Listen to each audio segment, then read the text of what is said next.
Dear students, this second week we will be discussing the managerial function of planning and decision making. And we'll be starting off with chapter 6, which is on basic elements of planning and decision making.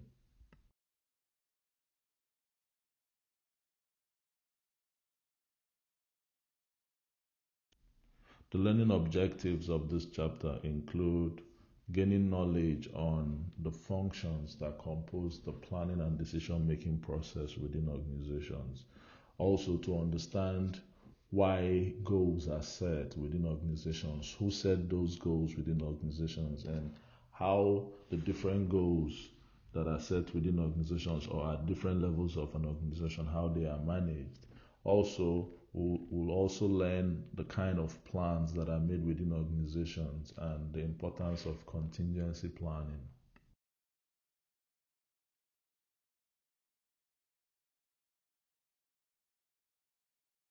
Further on the learning objectives, we'll see how tactical plans are developed and how they are implemented.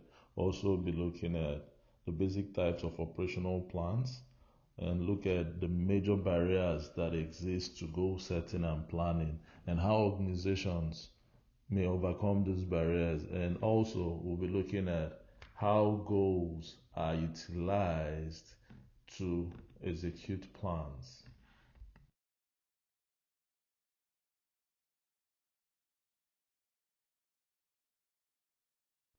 Decision making and planning. Decision making is the cornerstone of planning. Basically, you find out that decisions underlie the establishment of organizational goals, right? So, for instance, considering Francis Marion University, in the event that a decision is made in the School of Business that there is a vacancy that has to be filled, right? Let's say there are new classes that have to be taken, or maybe a faculty member retired, or maybe in the event that such vacancy exists, right? A decision could be made in the School of Business to hire human resource to fill that vacancy, to hire faculty, which is human resource that has to be utilized within Francis Marion University as an organization in order to enable Francis Marion University achieve its goal or its purpose, right? Or its mission, as we will get to see. So you find out that when a decision to hire faculty is made, that now leads to some planning which could maybe include providing for budgeting for such vacancy to be filled, right? What remuneration has to be offered to the faculty member when the faculty member comes on board and stuff like that. So some budget could be made, and you will find out that planning, on the other hand, has to occur within an environmental context. What does that mean? So for managers to plan effectively, they have to understand the environmental context in which the organization exists. So, for instance, in the event that a faculty member is to be hired, right, and a plan is to be put in place, we will see further down our discussions that the managerial function of planning goes hand in hand with the managerial function of controlling. So now, if they are planning, for instance, to hire a new faculty member, right, human resource, and budgeting is to be made. When you talk about planning within an environmental context in which the organization exists, for such budgeting to be made for such position, the environment in which Francis Marion University exists, let's look at the external environment.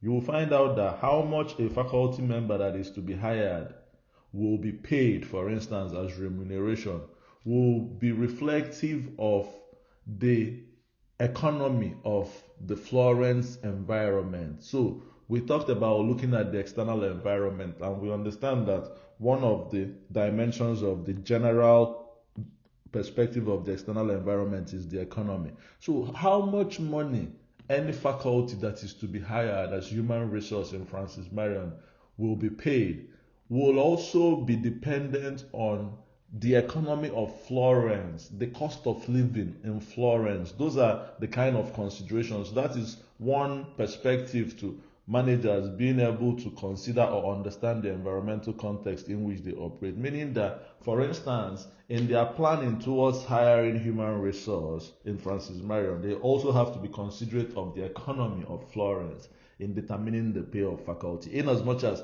they will be considerate of the faculty members maybe or the intending applicant's qualification. That would be looking at maybe the internal environment, because what the capability of the employee is would speak to the internal environment of an organization. So all those considerations about the environmental context have to be made when planning is to be done. Now, looking at mission, you find out that a mission is a statement of an organization's fundamental purpose, their premise, their values, and the direction in which the organization is steering towards, right?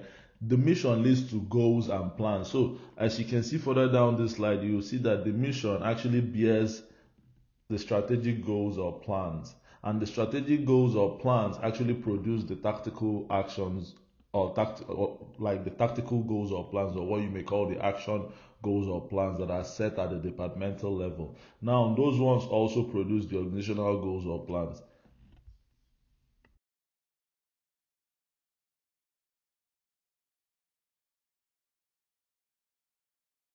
The diagram on this slide is basically illustrating the planning process, right? Like we said earlier, every plan that is made within the organization, or every goal that is set within the organization, is basically stemming from the mission statement of the organization.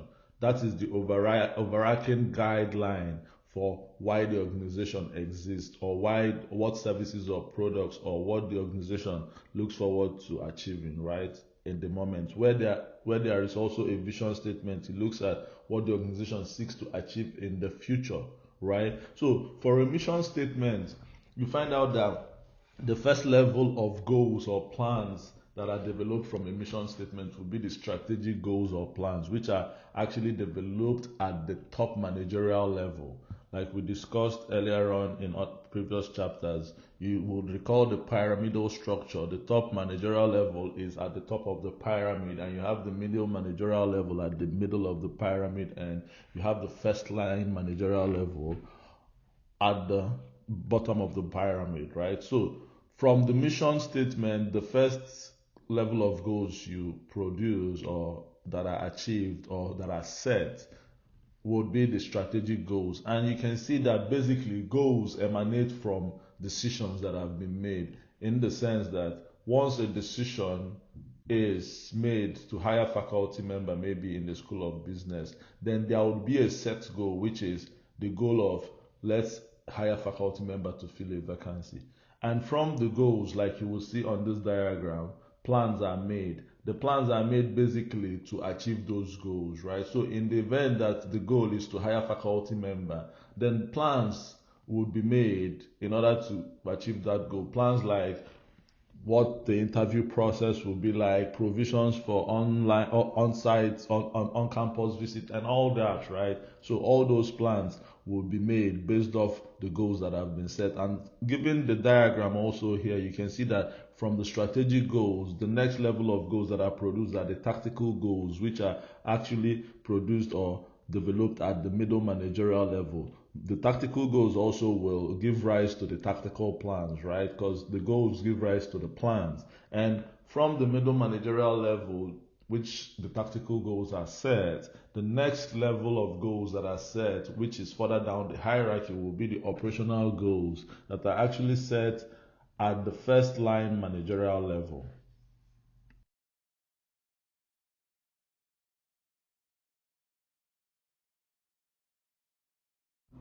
Purposes of goals. So this is basically looking at why organizations set goals. And you can see that goals serve four important purposes. The first would be to provide guidance and unify direction. Because when there's a goal, everybody is kind of cognizant of, everybody within the organization is cognizant of what the goal is. That way, everybody could actually have one sense of direction. going towards the goal. It's not like everybody is going in diverse directions, because once the goal has been established, everybody is aware of it. People know what they are working towards or gearing towards. Now, the second importance of goal will be to affect other aspects of planning, because when you have a goal, like we said, the goal actually gives rise to the plan. When you have a set goal, effective goal setting promotes good planning, right? So when you have an effective goal that has been set, then if it is well said, then you can articulate your plans in better ways, if that makes sense. And good planning facilitates future goal setting, because when you have set plans in place, then it gives basis for assessing how well you've achieved those goals. So in the event that there are plans in place which aren't contributory, or which aren't positively influencing the achievement of the goals, then in the next cycle of the goal setting, those plans could be either modified or done away with in setting the future goals, right? So you can see how good planning in place allows for good evaluation or good control, right? Because like I said earlier on in the other slide, you find out that the managerial function of planning and control go hand in hand. So when you plan effectively, then it can allow for effective control as well, which will lead to further goal setting in the future. Now, the third importance of goals would be that moderately difficult goals or specific goals which aren't ambiguous can actually motivate employees of an organization, right? Because this one basically enables employees to understand which elements or which aspects of the job are contributory to the outcomes of the organization, if that makes sense. So employees are basically motivated to channel their efforts towards the tasks or responsibilities that actually fit into the goals of the organization. So when the goals are established, it motivates the employees towards having a clear line of sight between what they do and the outcomes of the organization, if that makes sense. Now, the fourth importance of goal also would be, and you can see that also such motivation is heightened when achievement of those goals or delivery on the tasks of the employees would actually lead to some form of reward. Now, the fourth importance of goals would be to provide an effective mechanism for evaluation and control. So that also leads to the managerial function of control I told you about, that when goals are set properly at the planning level or at the planning stage of the managerial process, then basically that allows for effective control at the later part of the process, right? Because it's used to assess the performance of organization and the employees of the organization very clearly. Now, looking at, for instance, considering the Francis Marion University, FMU goals basically states that it's threefold, and the threefold of FMU's goals would be: one, to provide students with an excellent education; the second would be to stimulate inquiry and research; and the third would be to serve the PD region and the state of South Carolina. So you find out that whatever members of the FMU community are doing, be it faculty or staff of FMU, most of what is being done in their roles are geared towards these three elements of FMU goals, which is basically the area of teaching. That's why you find out that there is the President's Award for Teaching, which is some form of reward for achieving the goal of the organization. Like we said, employees are more motivated to achieve or to contribute towards those goals of the organization when they are set, especially if there's a reward. So the President's Award for Teaching will actually motivate faculty members to excel in the areas of teaching in the classroom. And you find out that there's also some President's Award for Research Excellence, right? And that is to also acknowledge and recognize and compensate staff who have done well in stimulating inquiry and research, because that's part of the goal of Francis Marion University, right? So you find out that having some reward in place actually allows for employees to be motivated the more, especially when goals have been set.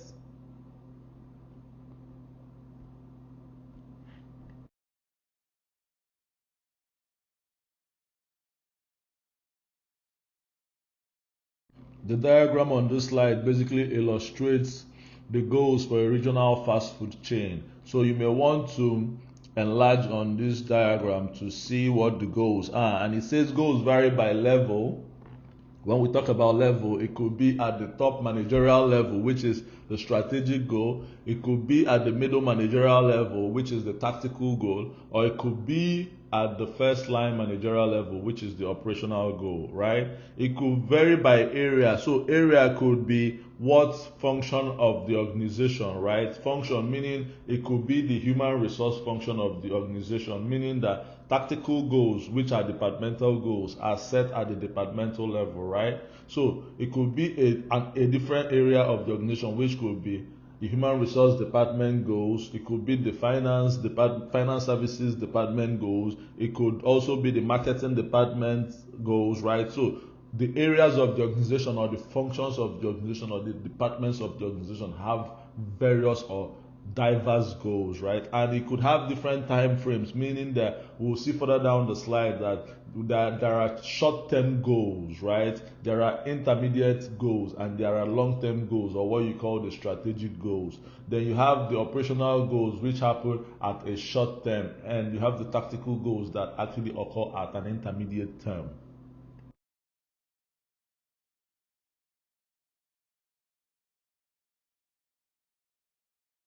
Kinds of goals, and we're looking at the levels. I know we already introduced that in the previous slide, right? So it says goals are set for and by different levels, and we said that the strategic goal, which is set at the top managerial level, right, it emanates from the mission statement, which is basically the mission statement states an organization's fundamental purpose. And like we rightly said, strategic goal, which basically is developed or deduced from the mission statement, happens at the top managerial level and is set by the top managers too as well, right? It is basically looking at the broad general goals of an organization, if that makes sense, right? So also we'll look at the tactical goals. The tactical goals, which are set at the departmental level, right, or the business unit levels, emanate basically from the strategic goals, right? And it's set by and for middle managers. Like we already said, the tactical goals occur at the middle managerial level, and its focus is basically on the actions necessary to achieve the strategic goals. That's why somewhere in the earlier slides we had the tactical goals as action plans, or the tactical plans as action plans, right? So you can see that they are set on achieving or operationalizing or actualizing the strategic goals. Now the next level will be the operational goal, which is set at the first or lower level managerial level for lower level managers, or the first line managerial level, right? You find out that this has a short-term focus. When you talk about short-term focus or looking at short-term issues, right, you find out that these are things that are addressing issues that come up at the short term. So they have talk about the time frame. The operational goals have a short term time frame, right? And it's looking at those matters that arise in the short term relating to tactical goals that are actually occurring at an intermediate term.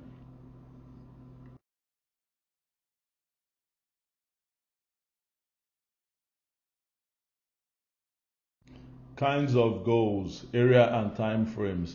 Area, like we said, organizations set goals for different areas or different departments of the organization, or different structures of the organization, or different functions of the organization. And these areas may include the operations department, marketing department, finance department, human resources department, right? Now when we talk about time frame, we're looking at the timeline or the specified period for which the goal is to be achieved, right? And we said that some goals have a long-term time frame, right? When you talk about strategic goals, these have an expanded time frame, which like I would advise when you talk about long term, we're looking at maybe upwards of 5 years. Given the dynamism in an organization's environment, it wouldn't be good to have a long-term goal that is really extending beyond 5 years, because a lot of changes, when you hear of VUCA, volatility, uncertainty, complexity, and ambiguity of the environment, could actually upend a lot of operations of an organization, especially when such operations or such goals that provide for operations are set for a very, very extended time frame. So my advice in most cases would be strategic goals shouldn't extend beyond 5 years as a long-term goal, right? Now you have the intermediate term goal, which is for the tactical goals, right? This happen at an intermediate level, right? And intermediate time frame, we'll see further down the slide what that may be considered to be, maybe upwards of 1 year. So departmental goals that are achieved on a yearly basis, given both even budget cycles, right, of a yearly basis, is expected that that's an intermediate term goal. Whereas the short-term goals that happen at the operational level are those issues that occur frequently in relation to tactical goals that are addressed within that time frame. So it could go from weekly, daily time frames, right, monthly time frames, but time frames that are less than a year period time frame, which is for the intermediate term.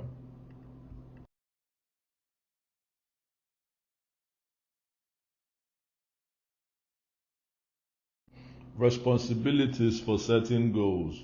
Who sets goals in organizations? You find out that everybody with the title manager in an organization sets some form of goals, because such managers may be operational, maybe first line managers, they may be middle level managers, or they may be top level managers, in which case correspondingly they would be setting operational, tactical, or strategic goals, right? So you find out that managers are responsible for setting goals that correspond to their level in the organization, whereby top managers set the strategic goals, right? Middle managers at the departmental or business unit level set the tactical or action goals, right? Whereas the first line managers, or would you call the supervisors or low level managers, set the operational goals of the organization. Now looking at managing multiple goals, you find out that sometimes goals conflict, right? So there's something called optimizing, a concept which involves balancing and reconciling possible conflicts among goals. So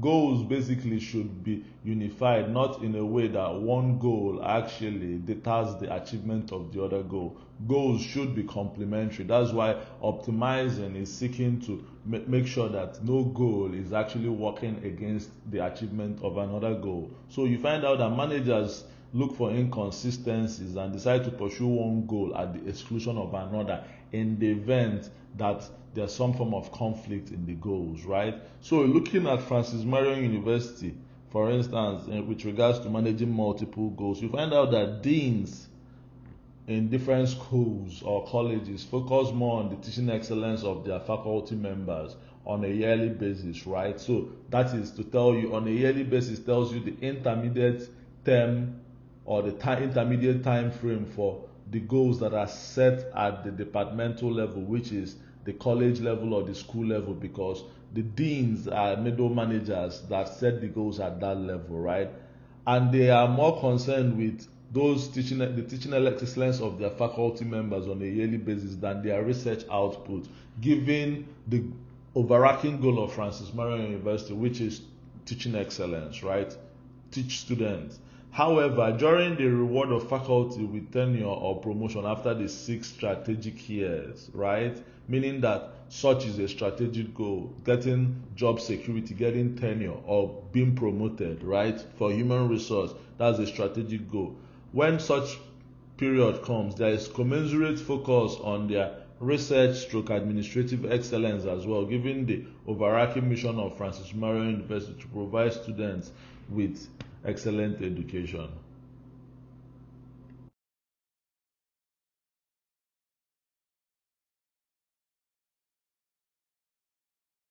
Kinds of organizational plans. Like we said, the plans are born out of the goals, because the plans are basically an approach or strategy towards achieving the goals that have been set.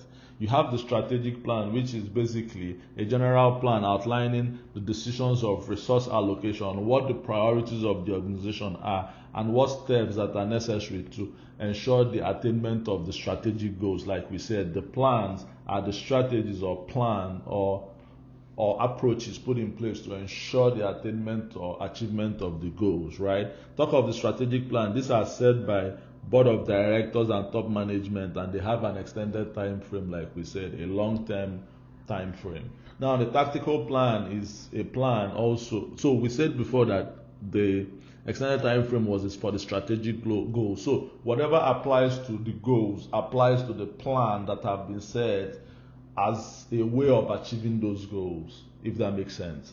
Now, talk about the tactical or action plans. These are plans that are aimed at achieving the tactical goals developed to implement parts of a strategic plan, right?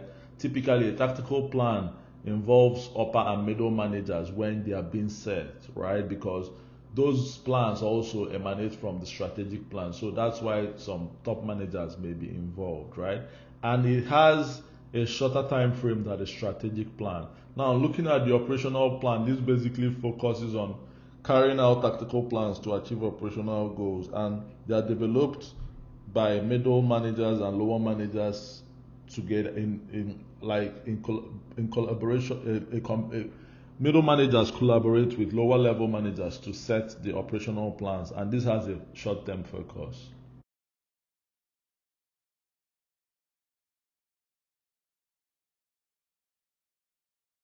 Time frames for planning. The long range plan. Just like the strategic goals, that my take would be for organizations to have a maximum of 5 years for their strategic plans, given the dynamism and volatility in the environments which organizations operate. Same also, the plans that are set to achieve these strategic goals, which would be the long range plans, it's advisable that organizations should have the strategic plan or long range plan for a period of about 5 years, right?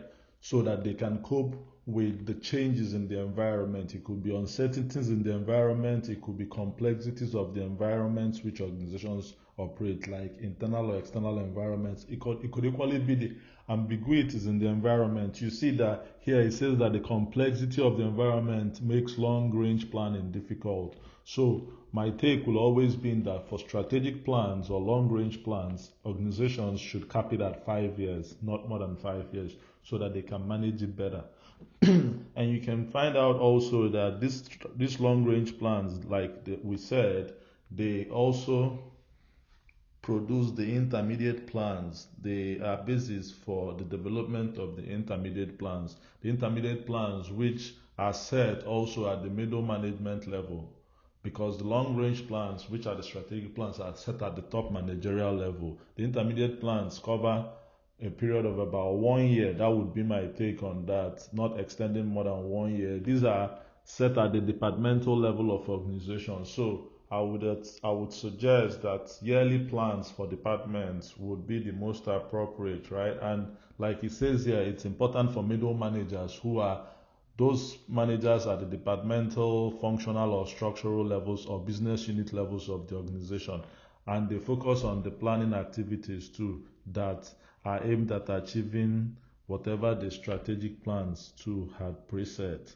Also, we'll be looking at the short range plan, or maybe what you call the operational plans that are set to achieve the operational goals set at the first line managerial level, or what you call the lower managerial level, right? This covers a span of 1 year or less, as it says here. But my take on the short range or operational plans would be that they should be for time frames of about hourly, daily, weekly, monthly, quarterly, or even half yearly, not up to a year plan. It should be within the periods that are less than a year, right? And an action plan, which most times happens at the departmental level to achieve the strategic plans. An action plan operationalizes any other plan. But you find out that most times action plans are set at the departmental or the tactical level, right? Or the intermediate, or they could happen at the intermediate time frames. Now, a reaction plan basically reacts to unforeseen events, right? Meaning that organizations that haven't prepared strategically in response to their environments when uncertainties in the environment cause for changes, right? When the volatility or dynamism of the environment provides for changes which the organization did not prepare for, a reaction plan would be put in place to actually adapt to such changes.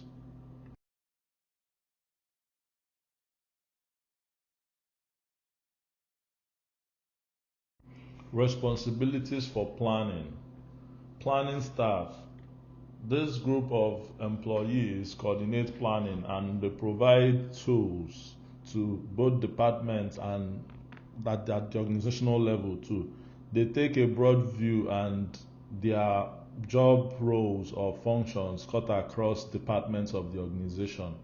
Now, this allows for planning to be more efficient, right? When you have planning staff in place within organizations, because it diffuses the planning responsibility throughout the organization.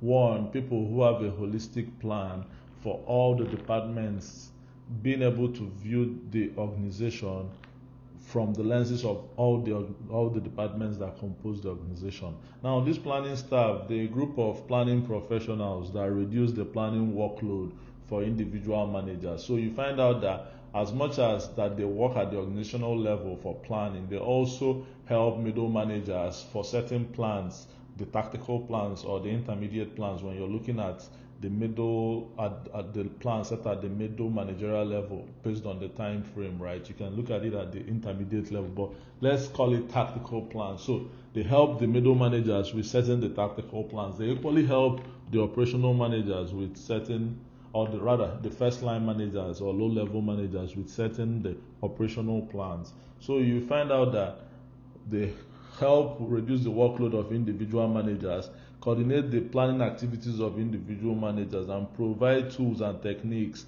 that these managers need to solve problems with regards to planning, right?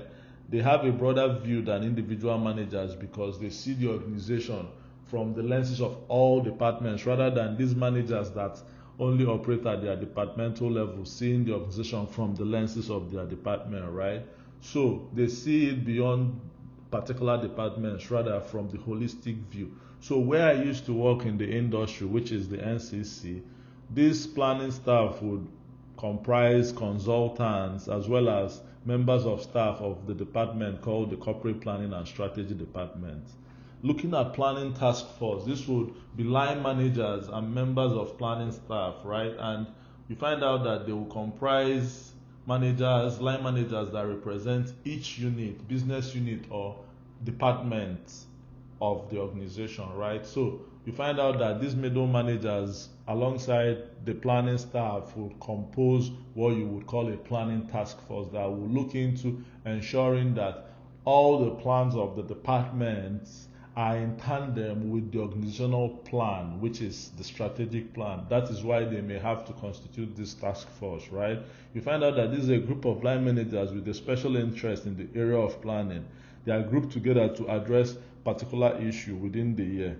And this may be members of staff from the Corporate Planning and Strategy Department when they conduct performance assessment of departmental action plans to confirm level of compliance or inconsistencies or challenges with achieving it. So basically, they are ensuring that whatever departments are doing are in tandem with the plans that have been set at the strategic level, if that makes sense. Now also, the board of directors are also tasked with the responsibility for planning because at that level or at that top managerial level or at that oversight level of the organization, they establish the mission and strategy of the organization.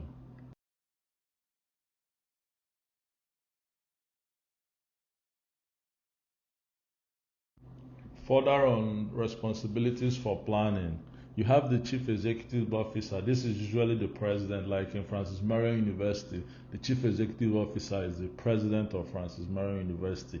This person is the single most important person in the planning process. So when you talk about the planning managerial function, the chief executive officer of an organization, in Francis Marion, the president is the most important person whose input is most relevant when it comes to that managerial function, because besides being part of the board or being the bureaucrat in the board where the mission statement is set, this person oversees the setting, or this position or this status of this individual oversees the setting of the strategic plan, which is the overarching plan of the organization. They are also responsible for implementing the strategy, the mission and strategy that have been set at the board level by the board of directors. You find out that the chief executive officer of organizations, in most cases, in every case most likely, sitting in board meetings, is equally part of the board, as a matter of fact, in some organizations. So in the organization I used to work for, they used to have 9 board members, of which, in as much as there was a chairman of the board, but the chief executive is the second most important person in the board. The chief executive is like the deputy chairman, is like the vice chairman of the board, but so the chief executive is the executive vice chairman. That's EVC. That's what the chief executive's title is in my former organization. And that executive vice chairman means executive vice chairman of the board, but he is the chief executive officer of the organization and the chief bureaucrat of the organization. Now, the executive committee also would basically comprise top managers that provide input to the chief executive officer, and they help in reviewing the strategic plans of the organization, right? Because the strategic plans, which is set at the top level or the top managerial level, is set by the chief executive officer alongside the top managers, right? And this also may include task force that include on specific projects or issues, right? That is, let's say, for instance, in Francis Marion University, this executive committee may comprise the heads of departments, which would probably be the deans, right? The deans of the various colleges. No, the heads of the departments or business unit or senate in FMU. So executive committee here would be the senate in FMU, for instance, in Francis Marion University. Now, talk about the line management. These are managers within an organization that provide valuable inside information and execute the plans developed by the top managers or top management, right? So they are individuals with formal authority and responsibility for management within organizations, right?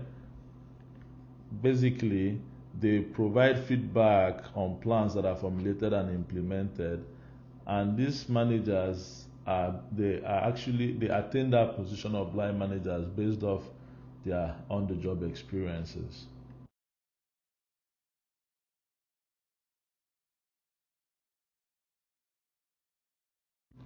Contingency planning and crisis management.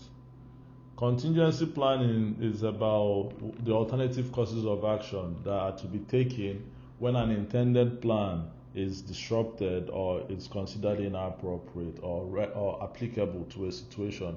And this involves the action points that are used to identify the need to implement alternative plans.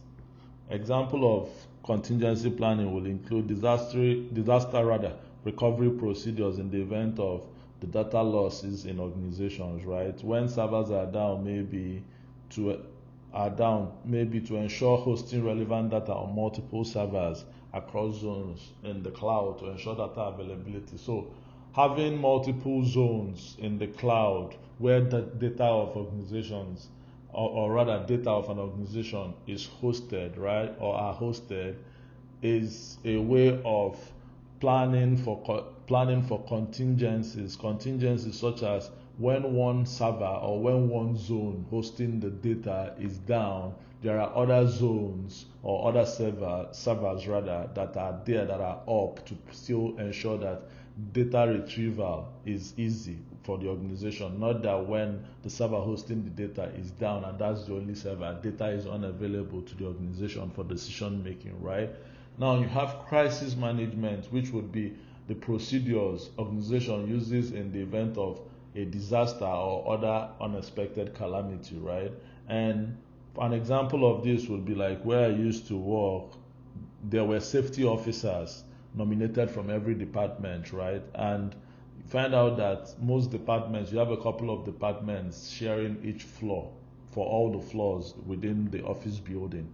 And these safety officers from every department were trained on how to evacuate staff to fire to muster points in the event rather of a fire disaster within the office building. So you find out that there are also signages in the elevators that read do not use them in the times of fire outbreak. Those are kind of ways of managing crisis within organizations. When you come to office buildings and you see those signages, right, that's basically to ensure that both employees of the organization or maybe guests or visitors within the organization, in the event of a fire outbreak, that they don't go on using the elevators because such will lead to a crisis.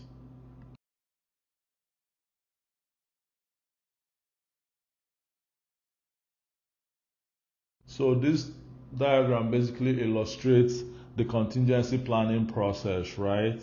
How you could incorporate some form of contingency plan to ensure that in the event that one plan is rendered inappropriate or inapplicable to a particular work situation, right? There's some form of plan, or it's a situation that arises within the organization. There's some form of plan that addresses the issues that arise. And the first will be to develop a plan considering events that could happen, right? Contingency events. Implement plan and formally identify those contingency events, right? And specify indicators for contingency events and develop contingency plans for each possible event, right? What are the indicators? So in the event that such a thing is happening, then this plan should be put in place, right? This is an indicator, or this is a reflection of the need for instituting the alternative plan in place, which is the contingency plan. Then successfully complete the plan or contingency plan. That's basically the process for contingency planning, right? So contingency planning, you can always call that a plan B, literally, right? And it may include providing for virtual learning where in-person learning is practically impossible. So you find out that in Francis Marion University, for instance, some form of contingency planning they may have had during the COVID-19 crisis was having infrastructure in place that enabled for virtual learning, or enabled for virtual learning, right? Since in-person learning was not possible at that time, it wasn't applicable in that situation of crisis, right? So the contingency plan for organizations would have been having infrastructure that will ensure that learning was continued, right? That ensure that services such organization like Francis Marion University provided, which is learning services, that it was not discontinued by such form of situations, right?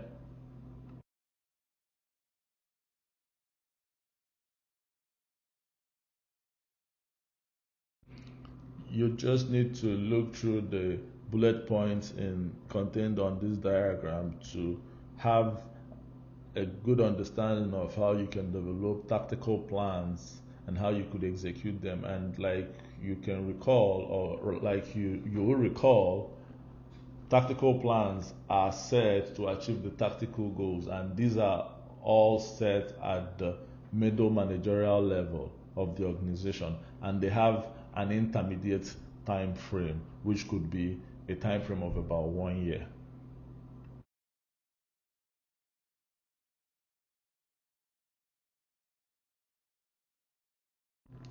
In developing tactical plans, right? Tactical plans will vary from situation to situation, and these situations could be different.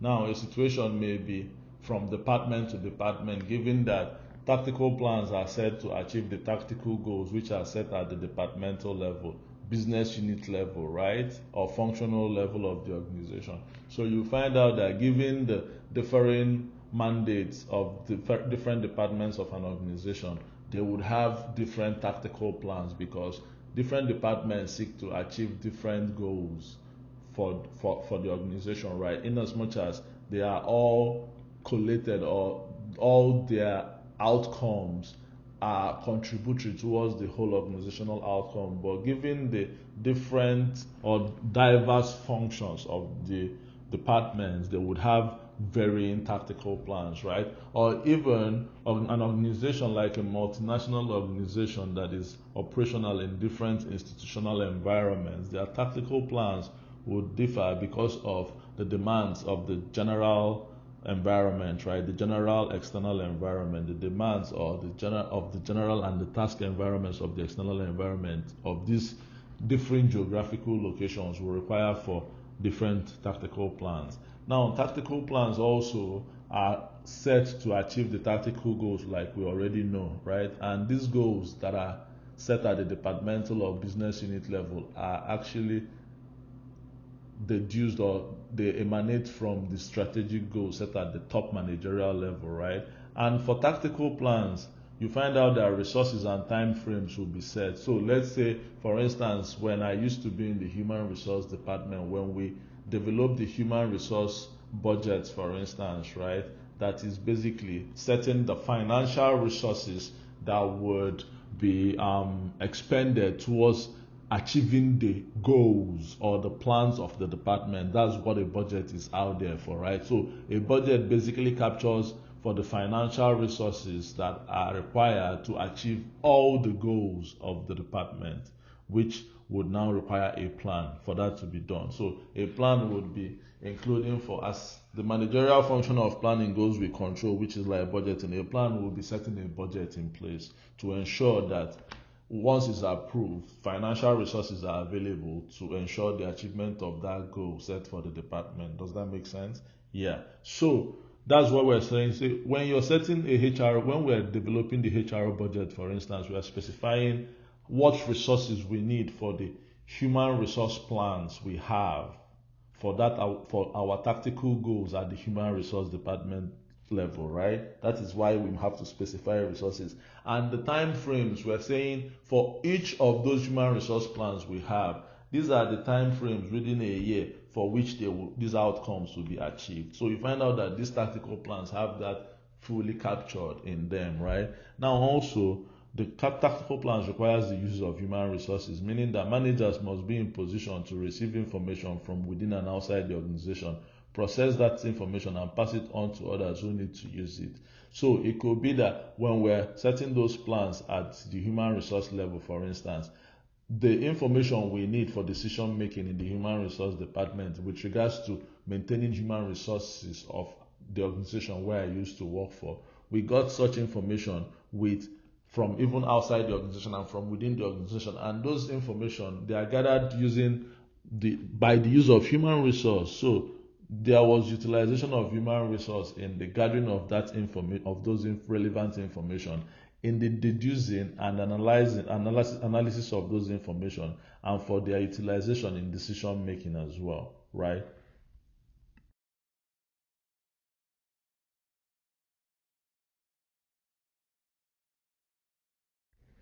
Executing tactical plans. So in the execution of tactical plans within organizations, you find out that the success of these plans depends on how they are carried out, which basically means how they are executed, right? So it requires for efficient execution of tactical plans, it requires the astute use of resources, or successful execution of tactical plans requires astute rather use of resources, decision making, and insight. And what does that mean? Insight by managers, right? What does that mean?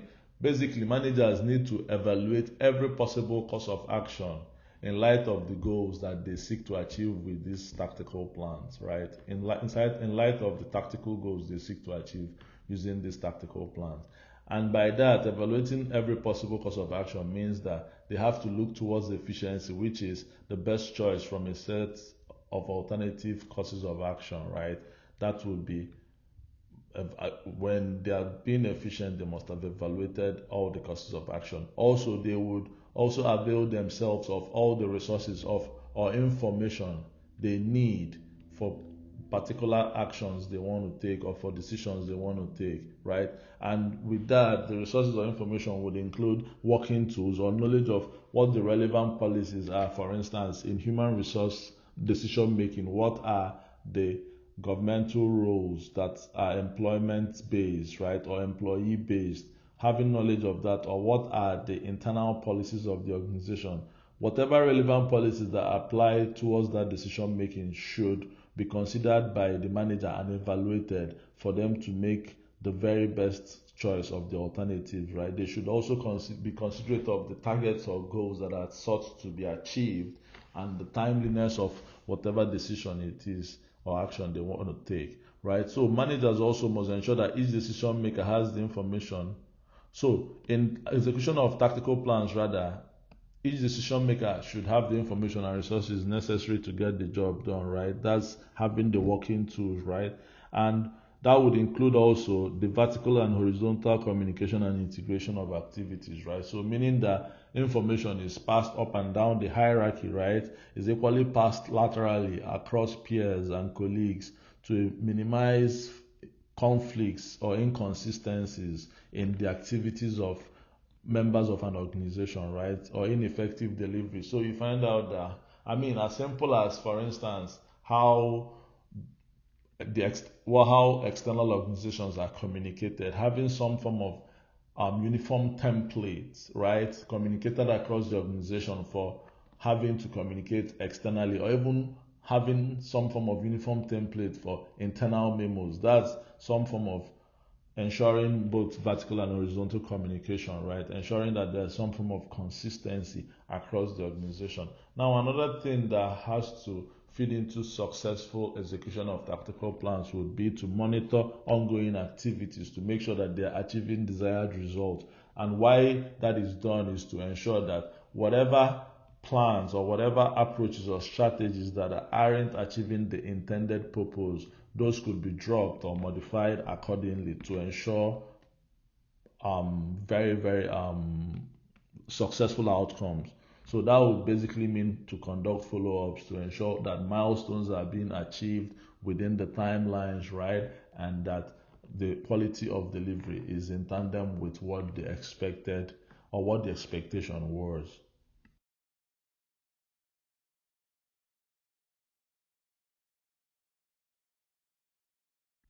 Operational plans. These are plans basically set to achieve the operational goals, which are set at the first line managerial level, which have a short term time frame, right? And is set for the first line managers, right? Or low level managers. And you find out that these are single use plans that are developed to carry out a course of action that is not likely to be repeated in the future, right? So they have short timelines, they are not extended, they are not transferred across time periods, right? And the most common forms of operational plans would be what you call programs. These are single use plans also that for large set of activities, right? They are on a broader level. In as much as they're a single use plan, because once the program has achieved its objectives, it's not transferred, right? Some form of programs, examples of them would be opening new facilities, like expansion by the organization, right? When they want to expand their activities into another location, having to set up that plant would be an operational plan, right? In as much as the decision, the goal must have been at the strategic level, at the top level, because that's a top managerial decision. But when it trickles down, some element of it would go into programs at the operational level because those goals are cascaded down the hierarchy of an organization, right? Or maybe changing the organization mission might be a program too, is an operating plan that might be born or undertaken by some. It could even be a task committee level task or assignment, or it could happen by members of a department, a unit within a department of an organization. Now you have the projects which are also considered single use plans of less scope, right? They are not as broad as the programs and they are not as complex as the program. So they are part of a broader program and they such as like introducing new products, right? If it's an organization that is into manufacturing and they are providing they have a new product offering. Having to market that product, introduce it to the market, will be considered a project within that organization.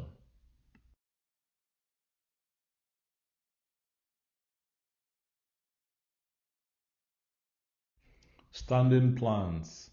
These are basically developed for activities that occur regularly over a period of time, or behaviors that are expressed within an organization's environment over a period of time. Now, standing plans enhance efficiency of decision making, right?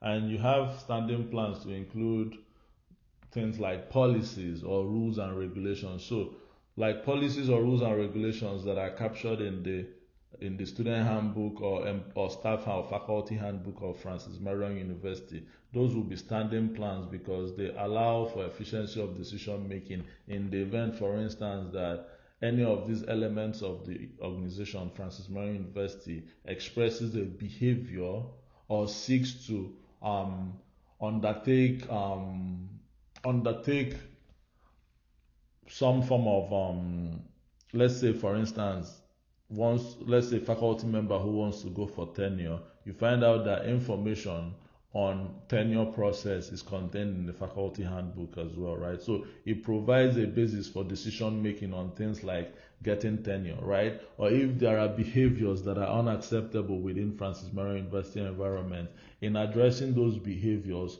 with what are the rules and regulations for such behaviors and consequences when such behaviors are expressed, you can rely on standing plans like the policies or rules and regulations that are captured within the handbooks that are provided, right? So, example of another analogy for standing plans that could help you understand its basis for covering for activities that happen regularly. You will find out that in the legislature you have what you call the standing committees.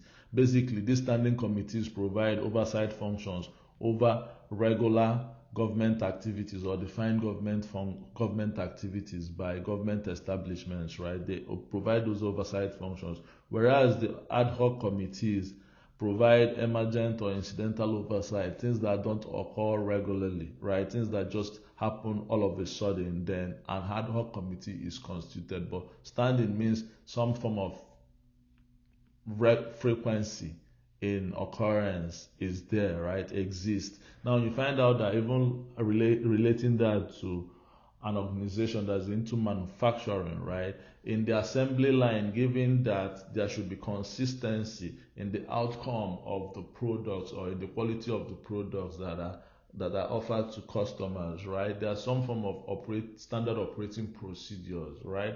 Or even in an organizational process that is kind of routine, it could be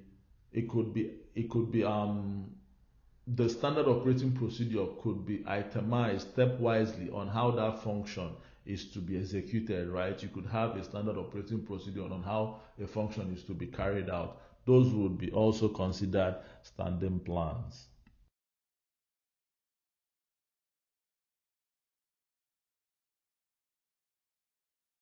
Further understanding plans, like we said, the most common forms will be the standard operating procedure, which is like a standing plan that outlines the steps to be followed in particular circumstances. That's why I said even on an assembly line of a manufacturing company or in a job function or job role that is kind of stepwise on how you basically execute the tasks of that role. You could put it stepwisely on how tasks could be carried out.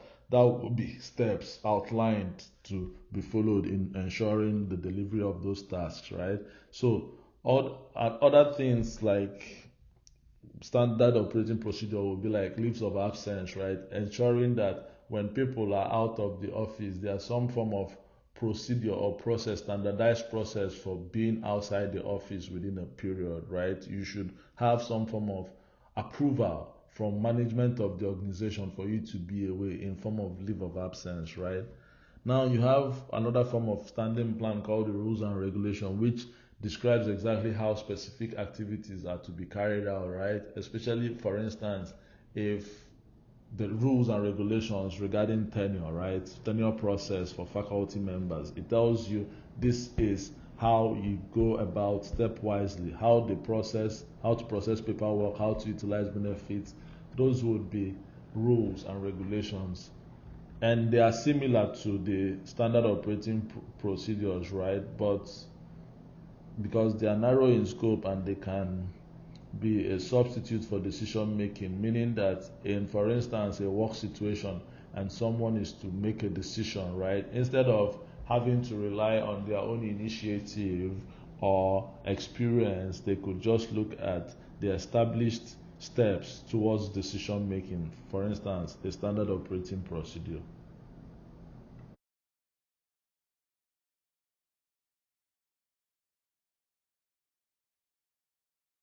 This slide contains the barriers to goal setting and planning. You may want to read through the major barriers to goal setting, right?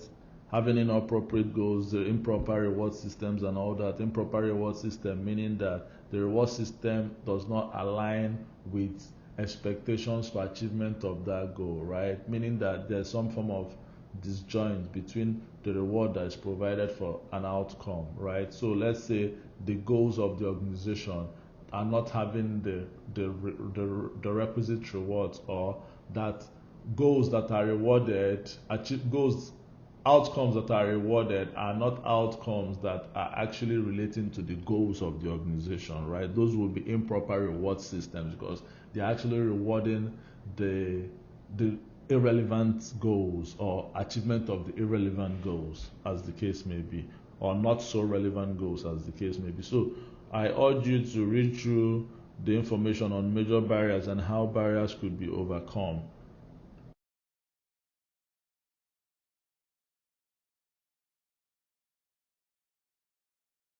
Using goals to implement plans. This basically means having your goals in view, having your goals within focus in the execution or implementation of the plans or strategies or approaches you have preset to achieve those goals. So meaning that you're weighing the goals, which is the destination, what you intend to achieve, the outcomes, you're weighing it against the steps, the strategies, the routes, the approaches you're seeking towards achieving that outcome to ensure that they are both in tandem, right? So how you do that basically would be by management by objectives. Basically, this would be a formal goal setting process involving collaboration between managers and subordinates, right? Meaning, for instance, management by objectives would, for instance, be like something like performance planning, whereby a supervisor has a performance planning meeting, right, with their subordinates or the employee whom they supervise, whereby they set performance targets for a performance period, right? Let's say a period of 1 year, right? Or a period of 6 months, assuming the organization evaluates performance. If they do performance appraisal on a 6-month frame or a 1-year frame, then performance targets could be set. So this formal goal setting process would be the supervisor in collaboration with their subordinates setting performance targets for the subordinates. You understand? Now, the extent to which these goals are accomplished is a major factor in evaluating and rewarding subordinates' performance. Meaning that, for instance, in that situation, as they are setting those performance targets, which are the performance goals, right? The goal setting process, those performance targets are the performance goals. Now, to the extent to which these goals are accomplished means that they have to set some form of metrics, some form of scale for measuring whether these goals have been achieved during that performance period. Meaning that for every goal, there will be some form of agreement between the supervisor, manager, and the subordinate employee, between this is what will tell if these goals have been achieved. Some form of metric, some form of indicator that relays that this goal has been achieved, right? So it says that the extent to which goals are accomplished is a major factor in evaluating and rewarding subordinates' performance, meaning that that metric will indicate when the performance has been achieved during the evaluation. So that metric serves as a form of control. Like I told you, the managerial function of planning and control go hand in hand. So during the performance planning period, which is a planning function, Setting of those metrics is a control function, is a managerial control function, which allows for evaluation of the performance, which means the employee's performance outcome vis-a-vis the goals. Are they matching? That is a basis for evaluation, comparing the employee performance with the goal that was set to be achieved, which was done in collaboration with the employee ab initio, right? And also you find out that within organizations, just like in Francis Marion University, when the dean evaluates the teaching performance of faculty members, all those feed into some form of president's teaching award that is given to faculty members. All those are based off information gathered from several schools and colleges of Francis Marion University, based off assessment of teaching performance of faculty members. That informs the reward, which is the president's teaching excellence award, which is given. So you find out that both the planning fits into the controlling and assessment and rewarding of goals, attainment of goals, and such in this situation, performance, employee performance, right? So what's the purpose of something like a concept like management by objectives? One, it will be to give subordinates a voice in the goal setting and planning process, and to clarify exactly what they are expected to accomplish. Like I told you, in the performance planning process, right, between the manager and their subordinate, the subordinate has to agree to the performance targets or the performance goals. So that means that their voice is lent, they lend their voice towards the setting of those goals, those performance goals, right? Does that make sense? And it is very, very clear to them what is to be achieved, given both the metric, which indicates the level of performance that is expected, and at the point when they are evaluated, they can understand if they are evaluated appropriately, given that they were part of designing the metrics for evaluation. Now, another reason why it's necessary, the process basically to be successful, goal setting must start at the top of the organization. Like we said earlier on, the president is the most important person in Francis Marion University when it comes to the planning process, right? So to even use goals by management by objectives, which requires such collaboration and evaluation and reward for performance, such initiatives should start from the top of the organization. It should start from the leadership of the organization. Also, another element of it will be the implementation, right? Such implementation should be consistent all across the organization for such to be successful. It should be consistent, right, with the overall organizational goals and the overall organizational plans.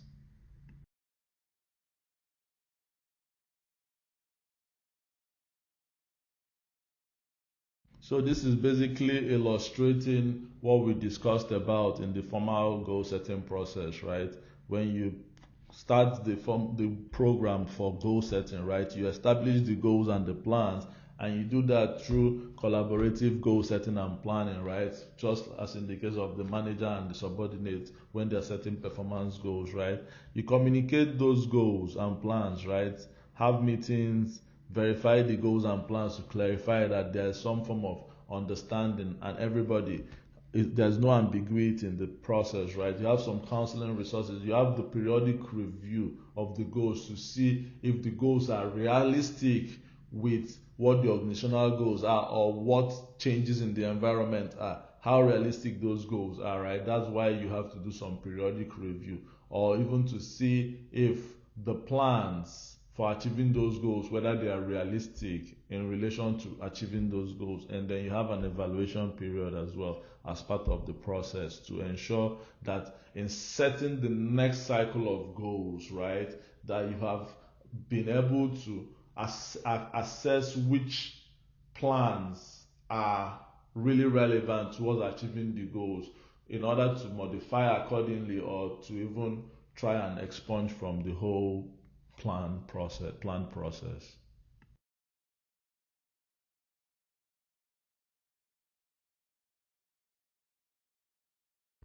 The effectiveness of formal goal setting. This basically highlights what the strengths and weaknesses of formal goal setting are, right? So you can see and read through and try and have an understanding of what the differences are for the success and failure.